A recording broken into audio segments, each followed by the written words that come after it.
Umabot na si 50,000 ang dumagsang mga pasahero sa Ninoy Aquino International Airport ngayong holiday season. Mas mataas ito kumpara sa naitalang bilang noong nakaraang taon sa NAIA Terminals 1 and 2.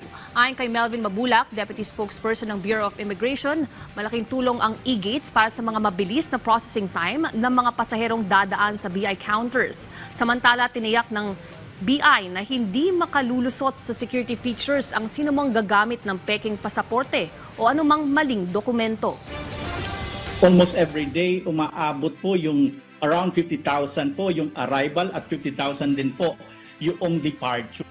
Talagang medyo tumaas po ito ng 10% dito sa atin sa travel, no? Nakita natin yung bugso talaga karamihan dito sa NAIA.